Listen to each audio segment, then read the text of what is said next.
ہے کہ رسول اللہ صلی اللہ علیہ وسلم نے فرمایا کہ فرض نماز کے بعد سب سے افضل درمیان رات کی نماز یعنی تہجد ہے۔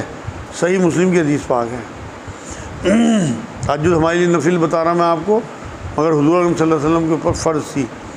وہ اس کو کبھی اگر زندگی میں ایک دو بار نکل بھی گئی تو اس کی قضا فرمائی نبی اکرم صلی اللہ علیہ وسلم نے۔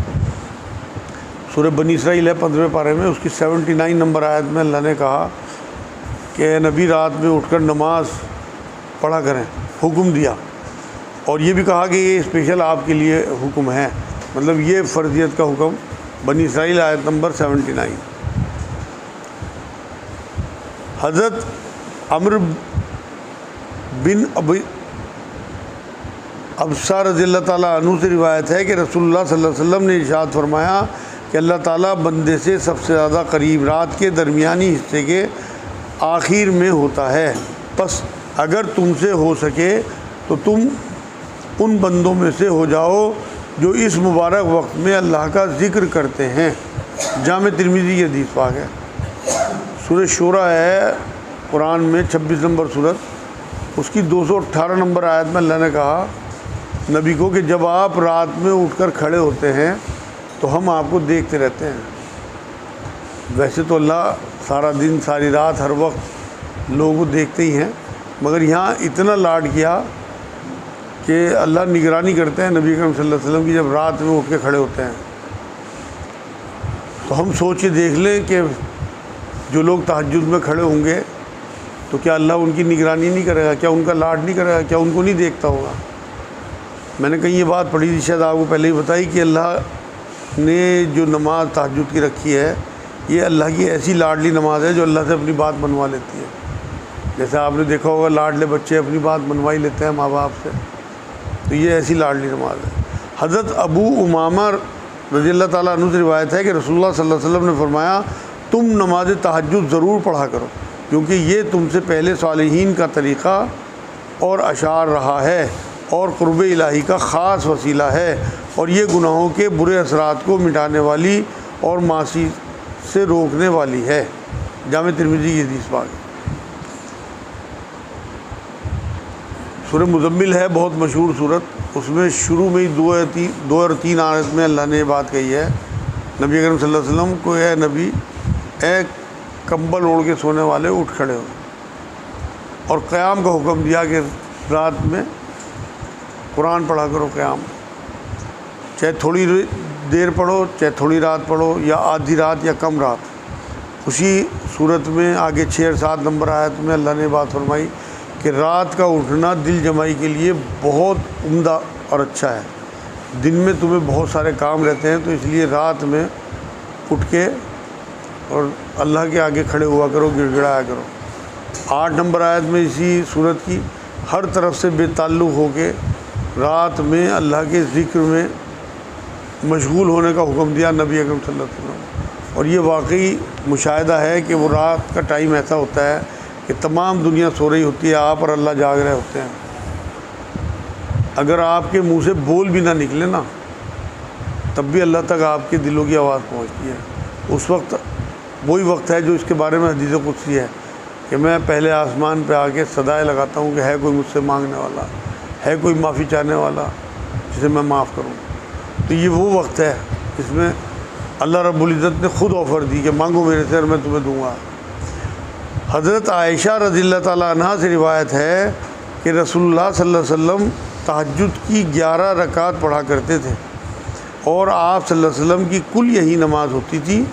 سجدہ اتنا طویل کرتے تھے جتنی دیر میں تم میں سے کوئی شخص 50 آیتیں پڑھتا ہے، اور نماز فجر سے قبل 2 رکعت پڑھ کر دائیں کروٹ سے لیٹ جایا کرتے تھے، یہاں تک کہ مؤذن نماز فجر کی اطلاع دینے حاضر ہوتا تھا۔ صحیح بخاری کی حدیث پاک ہے۔ یہ رکعت کے بارے میں آیا کہ 2 کر کے نبی اکرم صلی اللہ علیہ وسلم 8 رکعت اور آخر میں 3 وتر، یا 2 کر کے 10 رکعت آخر میں 1 وتر، یہ رات کی نماز تھی نبی اکرم صلی اللہ علیہ وسلم، لیکن بڑی لمبی نماز پڑھتے تھے۔ تہجد کے وقت کے بارے میں آپ کو بتا دوں میں، 2/3 رات گزرنے کے بعد تہجد کا وقت شروع ہوتا ہے، ایک نیند لینے کے بعد۔ اور اس کے بعد آپ چاہے 2 کر کے 8 رکعت پڑھ دیں، تھوڑا ٹائم لگا لیں، پورا ٹائم لگا لیں، پوری جو 1/3 رات ہوتی ہے، یہ سب تہجد کے وقت میں گنا جائے گا انشاءاللہ۔ سورہ زمر کی آیت نمبر 9 39 نمبر صورت ہے، اس میں اللہ رب العزت نے کہا کہ رات میں سجدے اور قیام کرنے والوں کو سب سے اچھا اللہ کی نظر میں بتایا گیا ہے۔ تو جو لوگ عام زندگی جی رہے ہیں ان سے بہت اسپیشل کر دیا اس آیت نے تہجد پڑھنے والوں کو۔ سورہ دہر ہے قرآن میں 76 نمبر صورت، اس کی آیت نمبر 26 میں رات کے وقت سجدے کرو اور دیر تک پاکی بیان کرو اللہ کی۔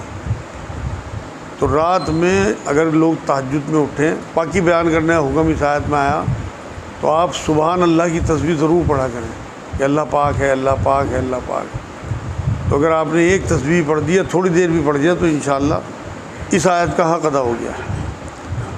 حضرت اسود رضی اللہ تعالیٰ عنہ سے روایت ہے کہ میں نے حضرت عائشہ رضی اللہ تعالیٰ عنہ سے رسول اللہ صلی اللہ علیہ وسلم کی رات کی نماز کی کیفیت دریافت کی۔